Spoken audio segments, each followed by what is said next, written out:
cardiovascular.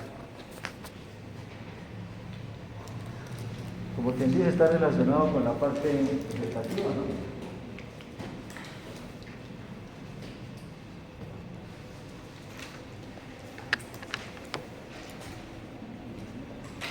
El núcleo reticular gigantocelular tiene una parte en el bulbo y otra parte en la protuberancia, como ustedes observan ahí. Y si nos acordamos su organización histológica,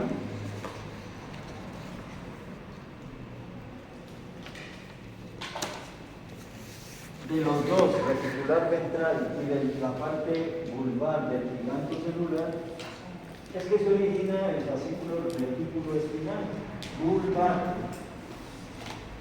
que es el inhibidor del movimiento en todos los reflejos.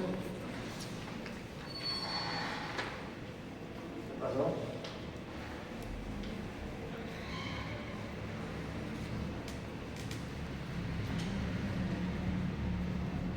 Retículo espinal. Y así como da hacia abajo, da hacia arriba. Y está relacionado con el sueño de ondas lentas.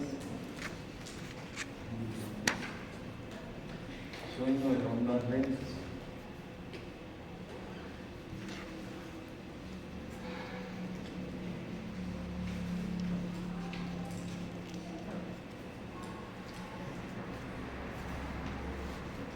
Electroencefalográficamente el sueño pues lo han catalogado en dos partes, ¿no? Uno que es el de sueño de ondas lentas y el otro que es sueño en movimientos oculares rápidos.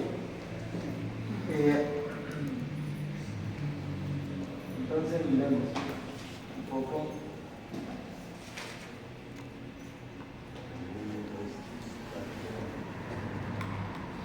Y tiene 4 estadios. Entonces la persona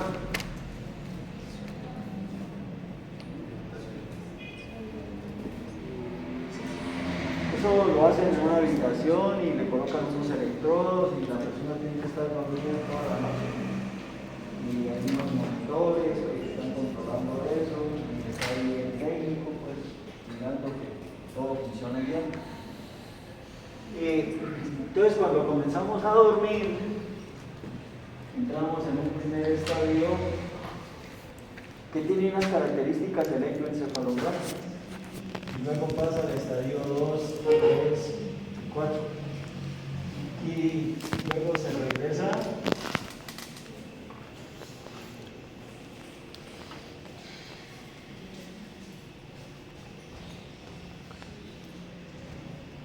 Y luego se regresa.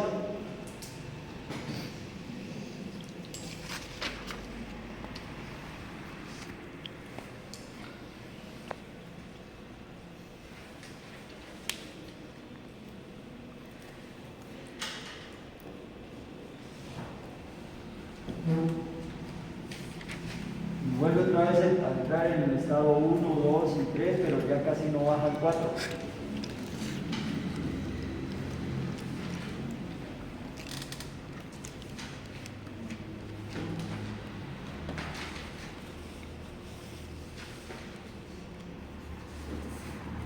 Y observemos que a lo largo de la noche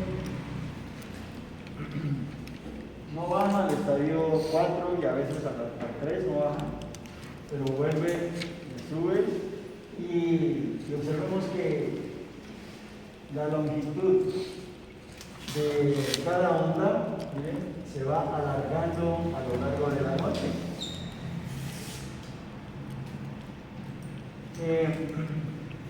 Entonces, inicialmente el electroencefalograma, cuando estamos despiertos, es así, ondas muy rápidas, pero no muy amplias, muy frecuentes. Y a medida que vamos entrando en el sueño, las ondas se van aumentando de tamaño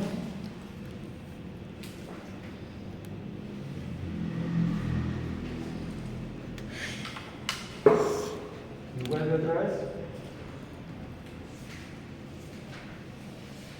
Pero cuando usted lo voltea a ver, no está despierto, sino que está dormido. Este es el electroencefalograma está cierto.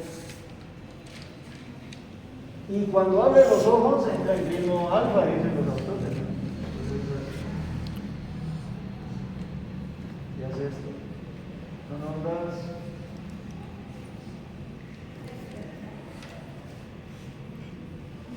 un poquito más amplias, menos frecuentes, pero no tan amplias como estas. Entonces, por eso que le dicen a este sueño de ondas lentas. Y tiene unas características químicas y electroencefalográficas. El sueño de ondas lentas, ondas delta, dicen los motores, solo las clasificadas. En ese estadio la frecuencia cardíaca baja, la frecuencia respiratoria también baja, el metabolismo basal del cerebro también baja. No hay movimientos oculares.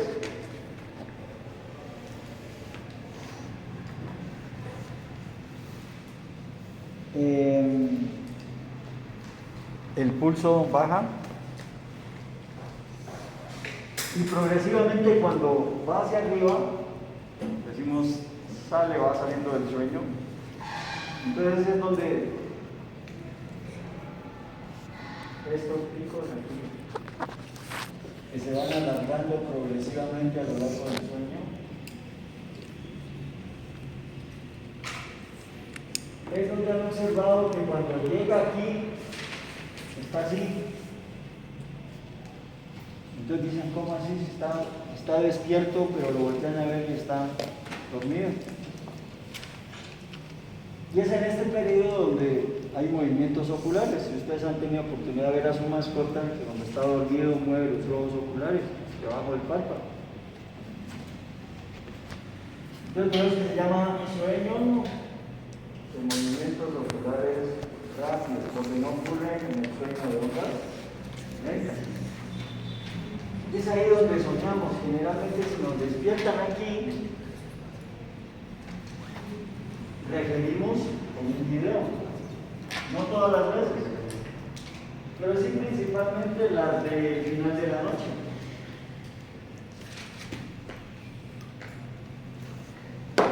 Y hace el fenómeno contrario, porque si en el sueño de ondas lentas la frecuencia cardíaca y respiratoria estaban bajas, aquí se aumenta.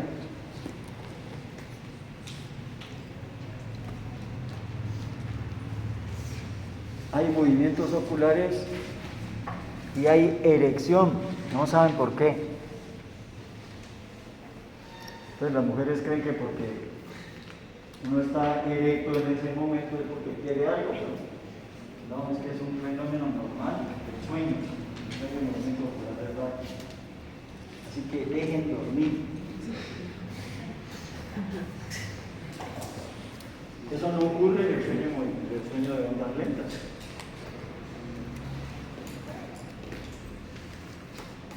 Y el otro es el sueño de movimientos oculares rápidos. Tanto es así que cuando hay dificultades para la erección, le colocan al hombre una cinta alrededor del pene y le váyase a dormir. Si rompe la cinta, ¿qué quiere decir? Que está bien, entonces tiene un problema psicológico que le lo formaron las mujeres.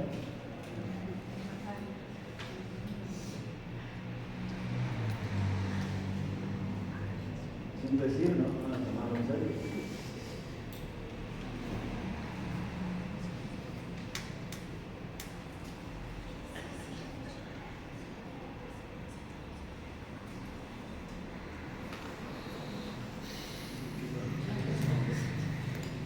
Y este efecto, miren,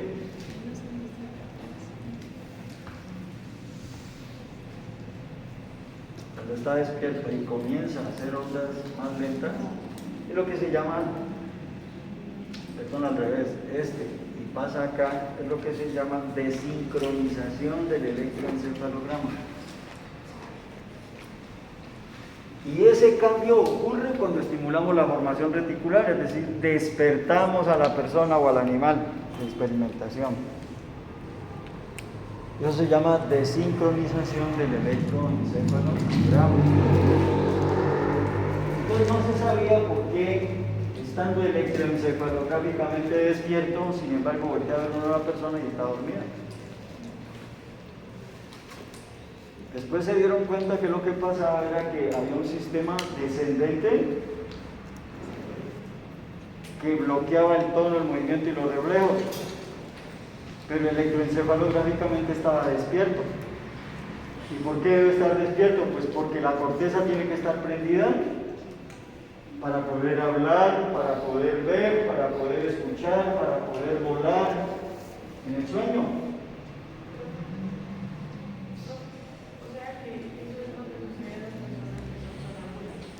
Sí, cuando son sonámbulos es que ese sistema descendente no se bloquea.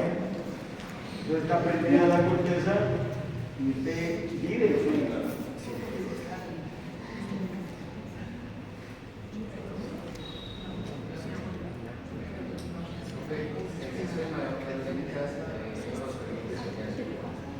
No, ahí no hay sueño. Sueño profundo. Generalmente cuando se lo despierta ahí no requiere sueño y se levanta de más genio.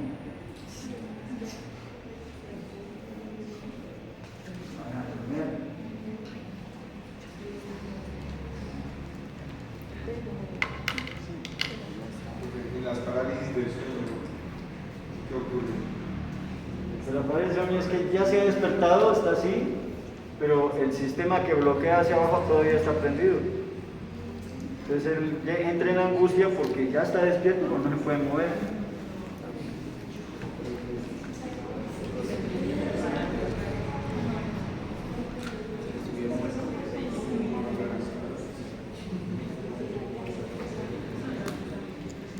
Bueno, no sé si tengan alguna pregunta, pues.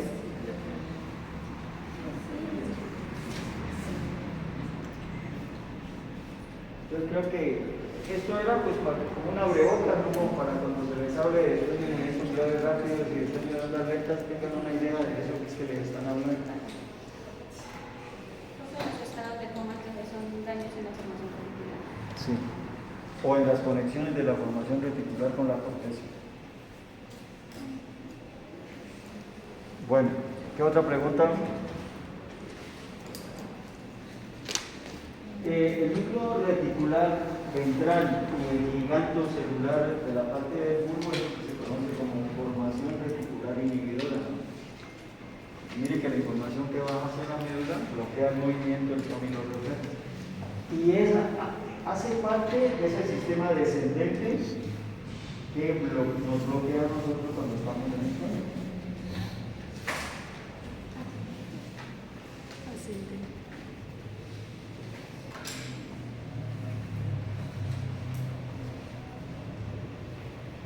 Bueno,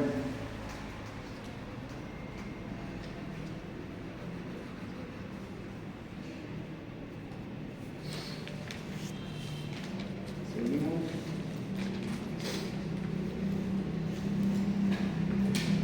Tenemos la parte del giganto celular de la protuberancia, el caudal y el oral del fuego.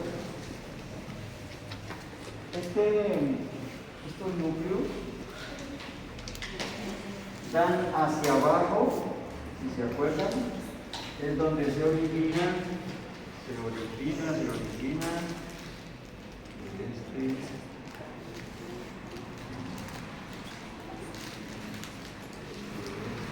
Y del giganto celular del puente se origina el retículo espinal, pero que viene de la protuberancia, que es el excitador, ¿no? Que excita el tono, el movimiento y los reflejos para modular el bloqueo. Y hace parte de la formación reticular excitadora. Y así como da hacia abajo, también da hacia arriba, que es el haste mental central. Llega directamente al tálamo y o directamente a toda la corteza cerebral, de manera difusa.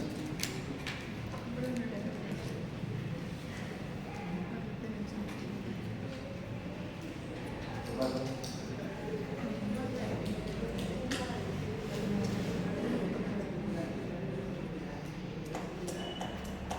Celular, pero protuberencial.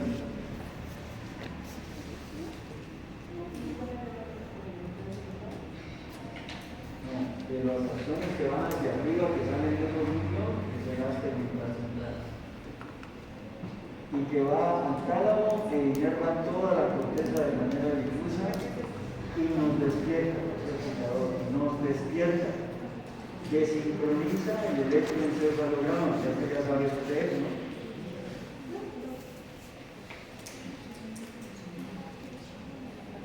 Como quien dice, hacia arriba prende la corteza y hacia abajo nos permite el movimiento.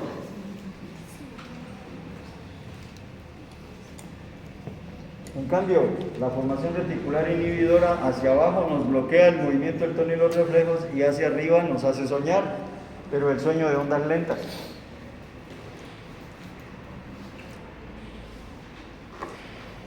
Y esto concuerda más o menos con la organización histológica, ¿no?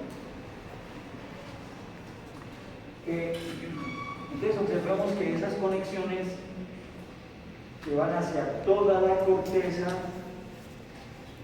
nos despierta, pero hemos dicho que encontraron un sistema que nos bloquea hacia abajo el tono y los reflejos. Pero estamos despiertos. Y antes pensábamos que cuando estábamos dormidos estábamos bloqueada la formación reticular y resulta que no. Por el electroencefalograma se dieron cuenta que no. Estamos despiertos, pero bloqueado el movimiento, bloqueado el sistema muscular.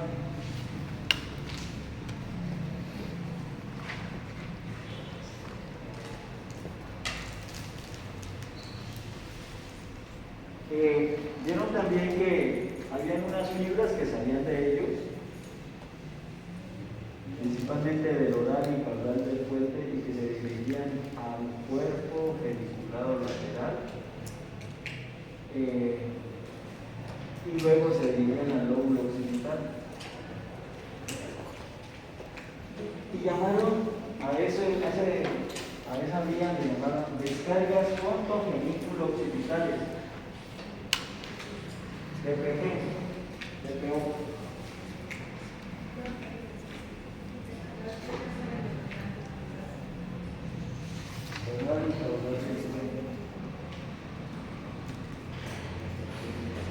Las descargas contogenículo occipitales. Se dieron cuenta que esas eran las responsables del sueño y movimiento ocular rápido.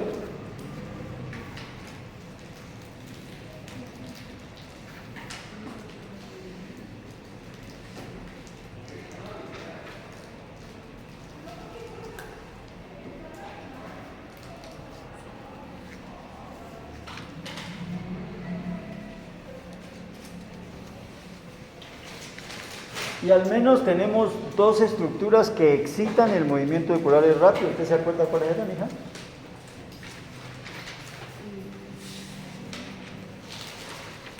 ¿La mija?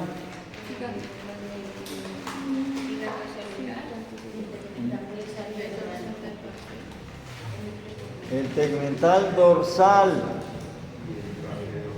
que era colinérgico, y el rafé dorsal, que era serotonérgico. Ese es el inhibidor y el otro es el excitador. O sea, de las descargas contogenículo occipitales, DPO.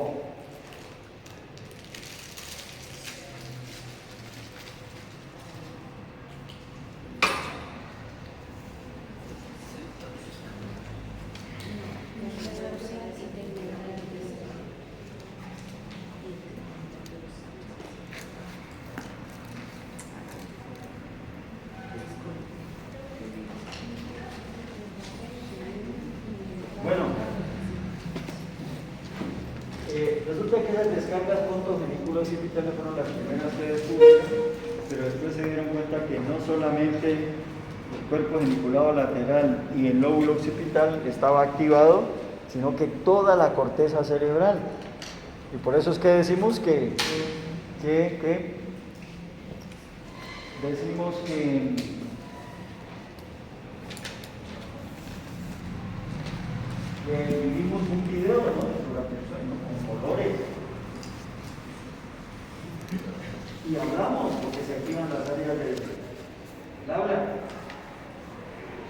vemos, escuchamos, gustamos y nos acordamos porque activa el hipocampo.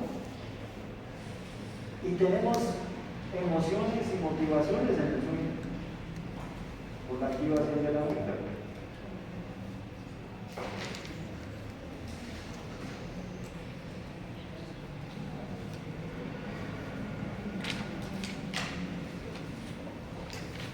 Pasemos a los núcleos laterales. En los núcleos laterales tenemos el núcleo parvocelular, reticular parvocelular. Es este, miren. Está a lo largo del bulbo y la protuberancia. Sus axones, miren, se dirigen a los núcleos centrales o mediales. Pero él es el que recibe la mayor cantidad de fibras aferentes a la formación reticular. Aferentes. Y él se las pasa a los núcleos centrales y los núcleos centrales son los que reparten la información.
Es el receptor de la formación reticular. Y sobre ¿qué es el parvocelular? O sea, quien recibe la mayor cantidad de aferencias a la formación reticular. ¿Y de dónde va a recibir? Pues del tracto espinotalámico. Dolor, temperatura, tacto, presión, del equilibrio, de la visión, del gusto. Y todas las aferencias van a caer ahí y ese núcleo las va a repartir. Excepto las del lemnisco medial.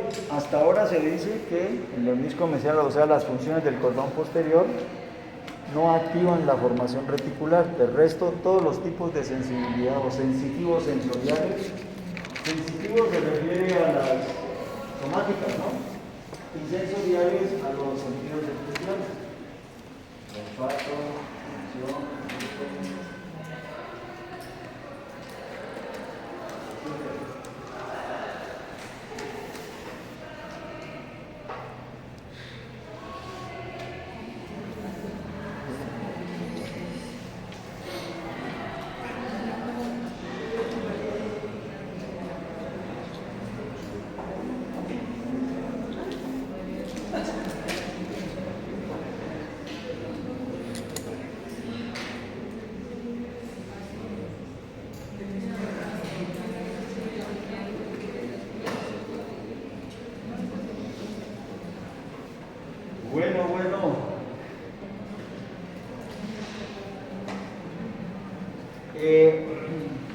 la parte caudal de él está relacionado con la respiración, o sea que el núcleo reticular ventral, el y ganglio celular, la parte vulvar, el núcleo vago celular son el centro cráneo respiratorio y por lo tanto está relacionado con la actividad vegetativa.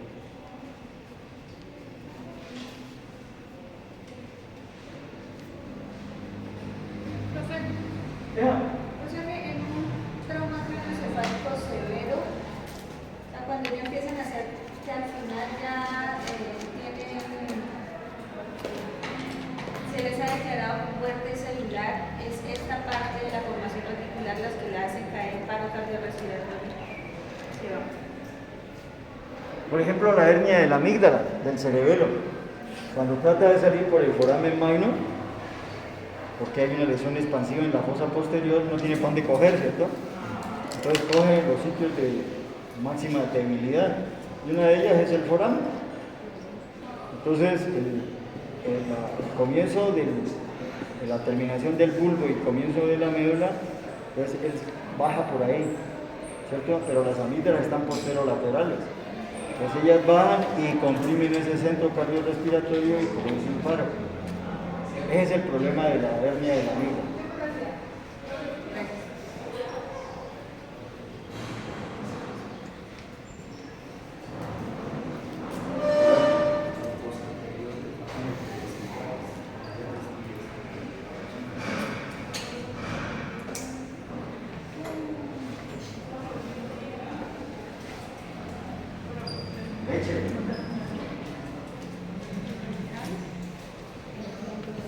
Bueno, sigue esto, miren, hay tres núcleos, están alrededor del pedúnculo cerebeloso superior. Así, miren.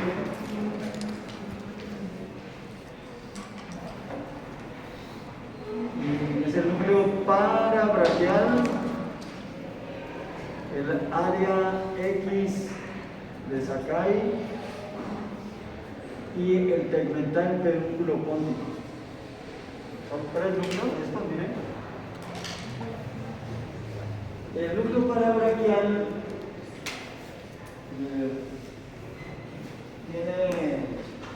hasta ahora le han achacado dos funciones. Una que está relacionada con la respiración es el centro neumotáxico, el que coordina la inspiración y la expiración. Y también está relacionado de alguna forma con el gusto. Entonces, mnemotécnicamente, como para uno no aprender, me gusta respirar.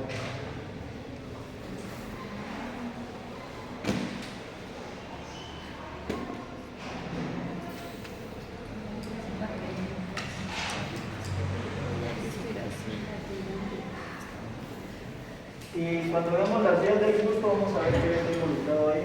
Él está dividido en uno mediano y un grupo lateral.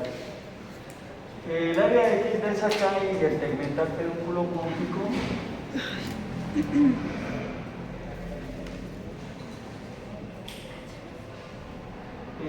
esos dos liberan acetilcolina como neurotransmisor y son excitadores del sueño de movimientos oculares rápidos.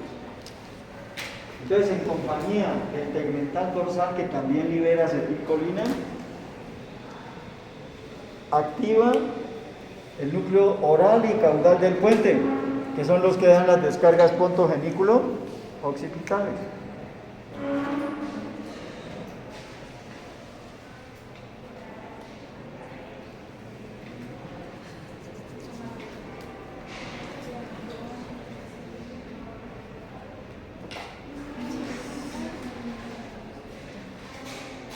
El tegmental pedúnculo póntico también se conecta con el globo pálido, con el subtálamo, con la sustancia negra y participa en funciones de índole motor, además de excitar el sueño en movimientos oculares rápidos. Ahora el único inhibidor es el trasero dorsal, ¿no? Que es el otro. Y esos van a converger sobre el oral y el caudal frecuente, que son los que dan las descargas pontogenículos occipitales, que es donde soñamos. Alucimos que ahí ese es el periodo en el cual soñamos. Luego tenemos este, que es el núcleo cuneiforme y subcuneiforme, están en el encéfalo. Y se une a las fibras del haz tegmental central, que viene del oral, caudal del puente y el giganto celular, su parte protuberancial, que va al tálamo, a los núcleos intralaminares y va directamente a la corteza cerebral para prenderla completamente. Por eso se habla de SARA.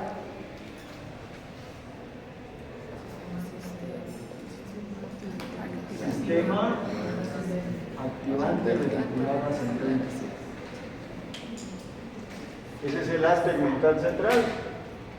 Entonces, si se nos lesiona, entramos en coma.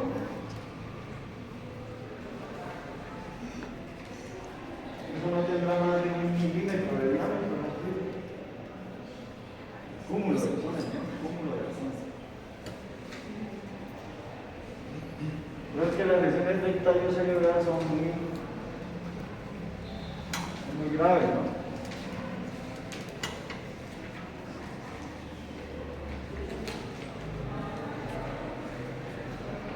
Hay otros núcleos que no se consideran ni de la G, ni centrales, ni de o laterales.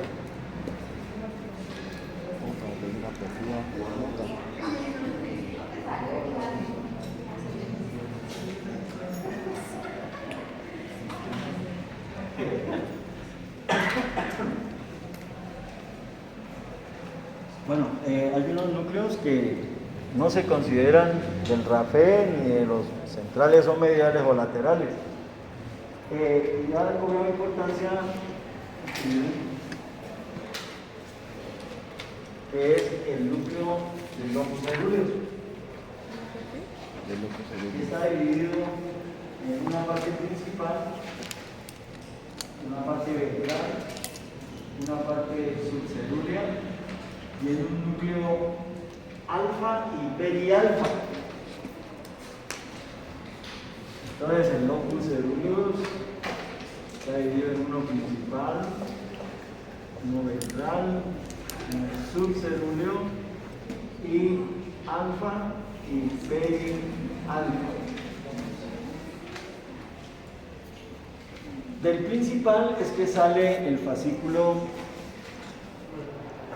noradrenérgico dorsal. Noradrenérgico dorsal.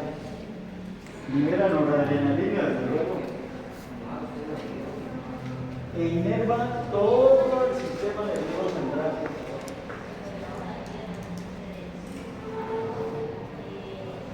La corteza, los núcleos de la base, el hipocampo, la amígdala, todo el tallo cerebral hasta el cerebelo y hacia la médula, desde luego, el asta anterior, el asta lateral y el asta anterior. Está disperso por todo, los axones están dispersos por todo.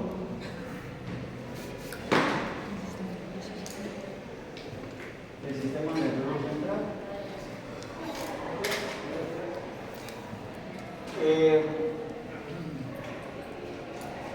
De la parte alfa y perialfa,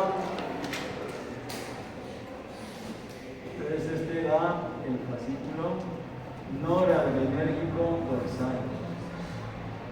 Y este alfa y perialfa se dirige a la formación reticular inhibidora. Entonces sería así. Y la formación reticular inhibidora sería así. Y así observen. Entonces da el fascículo que va hacia abajo, que es el retículo espinal vulvar, que bloquea todo el movimiento y los reflejos. Y de ese alfa y perialfa es el sistema descendente noradrenérgico que bloquea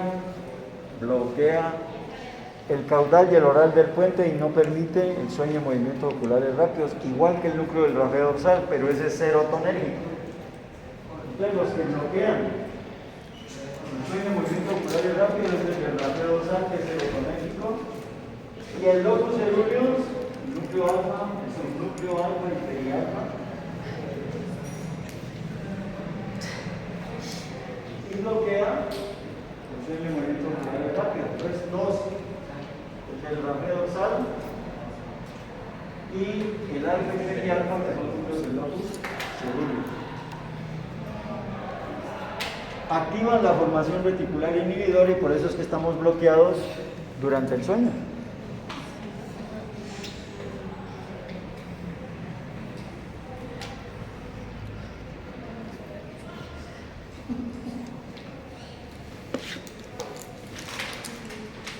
Del ventral, pues va a salir el ventral,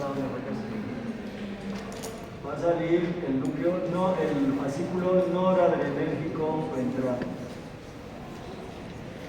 Del principal, el dorsal, y de este, el ventral.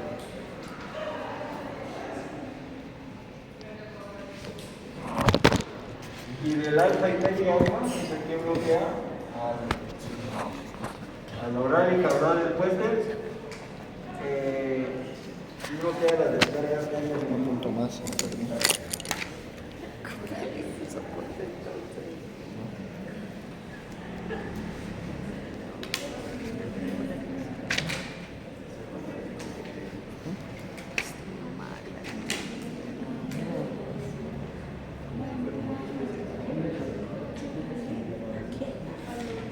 Está grabando y no borra los videos de ayer y se me llena el espacio.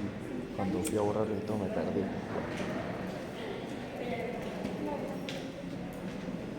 Preguntas hasta ahí, por favor.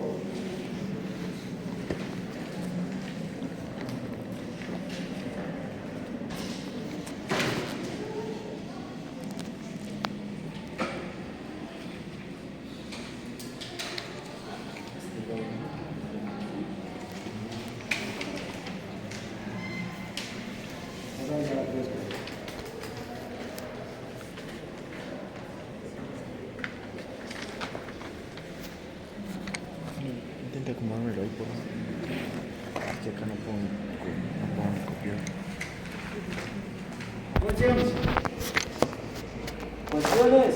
¿Yo estoy grabando?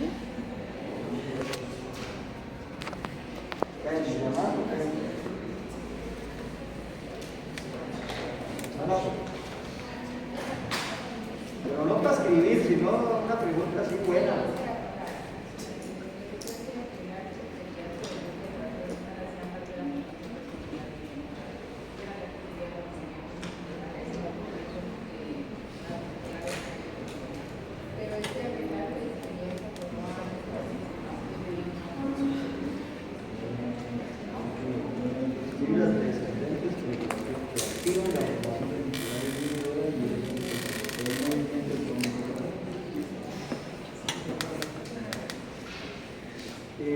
Se han echado el aventón en el neurotransmisor, pero han hablado de la glicina, pero la glicina es un inhibidor. Entonces, teóricamente, si eso fuera cierto, pues la formación reticular inhibidora, y si más arriba hay un fascículo que llega ahí y la bloquea, entonces no podría bloquear el movimiento de los reflejos, entonces no sería. Por eso no porque no concuerda. Claro que, por ejemplo, la acetilcolina en ciertos circuitos es excitadora y en otros circuitos es inhibidora. Entonces puede ser que la glicina en ciertos circuitos sea excitadora y otra inhibidora, en otros circuitos. Pero hasta ahora lo que se conoce con respecto al GABA y a la glicina, que son un neurotransmisor inhibidor. Trata que se pongan de acuerdo esos genios, pues nos quedamos callados.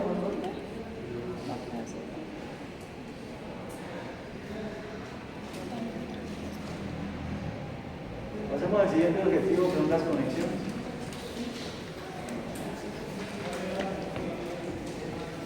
Y eso se desprende de que la formación reticular es una estructura ¿cómo se dice? Integradora, porque recibe aferentes de todo el mundo y se proyecta a todo el mundo, a todas las estructuras que cumplen una función.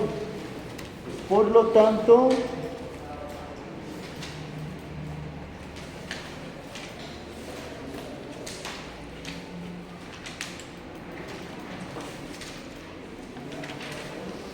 observemos.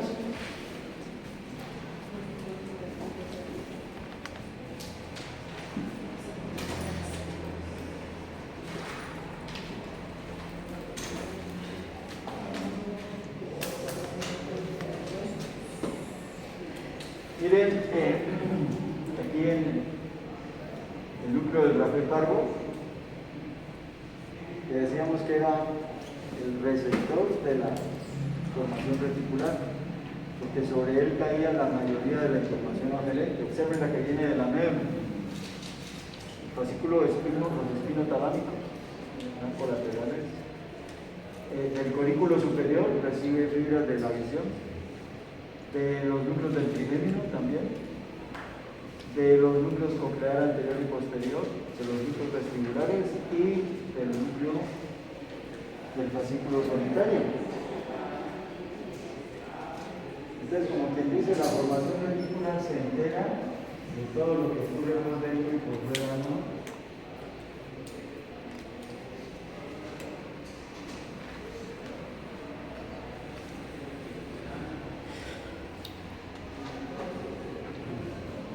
Observemos principalmente las fibras espinos reticulares, donde llegan, miren, hasta el núcleo reticular lateral, y principalmente las que vienen de la médula espinal se dirigen a los núcleos centrales, miren, a los núcleos centrales, el oral, el caudal del puente y el giganto celular, pero también da colaterales al núcleo lateral, al pargo celular. Las otras fibras son las que vienen de la corteza, córtico-reticulares, así como hay retículo-corticales, hay córtico-reticulares. Y observemos que van predominantemente al lado contrario, a los núcleos centrales, pero también del mismo lado. Estas son las fibras córtico-reticulares. Se aduce que por esas fibras es que nosotros,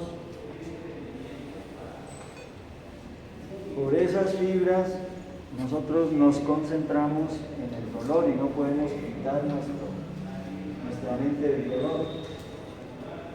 ¿Por qué? Porque el dolor llega a la corteza, entra a la formación reticular, llega a la corteza, a la formación reticular y se la pasa en el circuito.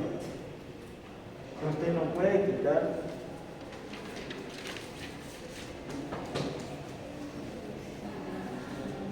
y contribuye al insomnio, desde luego.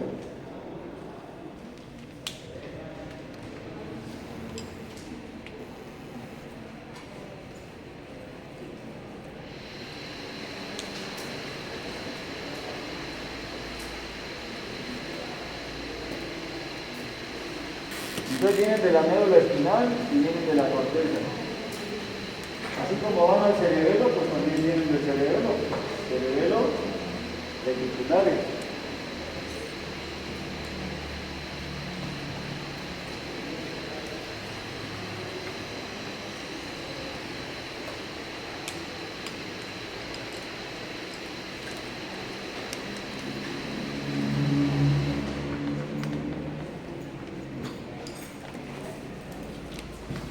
Miren, por el pedúnculo cerebeloso inferior, al lateral, al paralaminar, el paracentral y el retículo tegmental, pero por el pedúnculo cerebeloso superior, también va el núcleo cuneiforme y subcuneiforme y los núcleos que están alrededor del pedúnculo cerebeloso superior, el parabraquial, el área X de Sakai y el tegmental pedúnculo punto.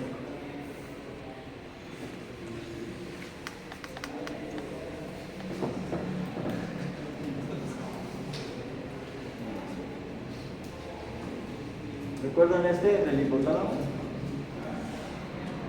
Las medial del cerebro anterior, el pedúnculo mamilar y el fascículo longitudinal dorsal, los de la lado. Estos tres fascículos es que utiliza la formación reticular para comunicarse con el sistema límbico y los hemisferios.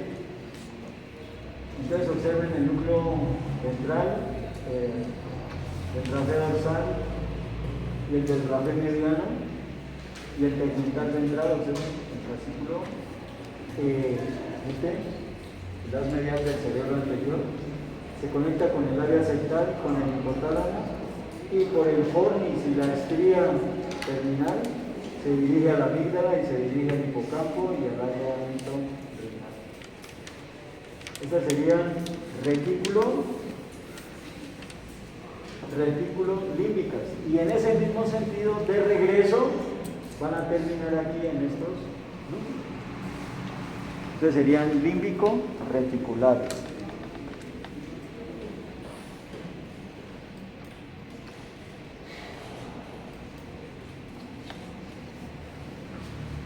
Estas son las fibras, miren, retículo espinales, pero que vienen de la formación reticular del bulbo, que inhiben el tono, el movimiento de los reflejos, y hacia arriba sería el sueño de ondas lentas. Hacia abajo, el fascículo retículo espinal ventral, que viene de la protuberancia, es excitador, contrario a este que es el inhibidor. Y hacia arriba, el haz tegmental central, que es el que nos despierta y desincroniza el electro.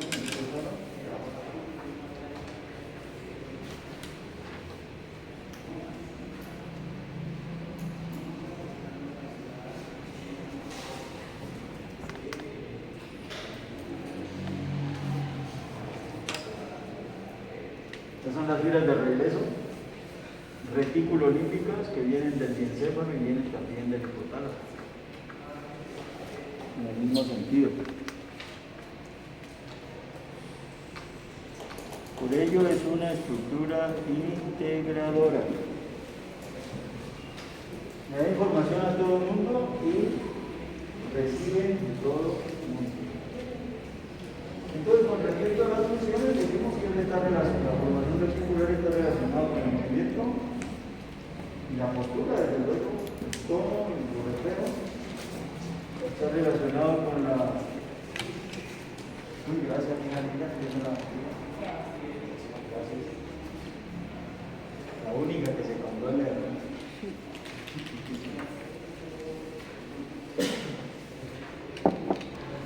Entonces está relacionado con la sensibilidad, está relacionado con la actividad vegetativa, está relacionado con el despertar y la desincronización de la electroencefalograma.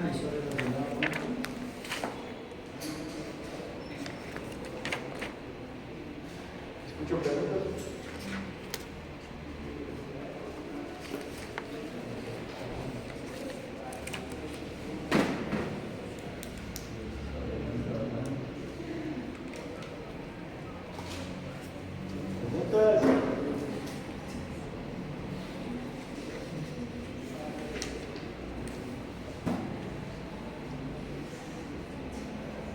Que vamos a dejar hasta ahí. La próxima clase la van a hacer ustedes, ¿no? Por grupos de mesa de anfiteatro.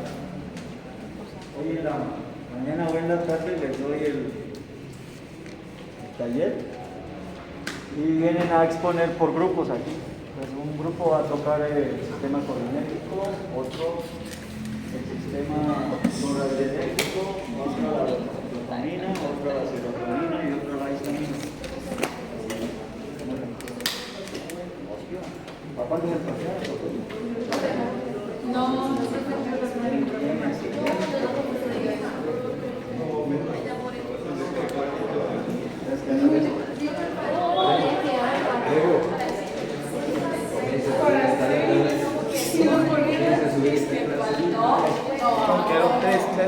¿Para adelante o para atrás?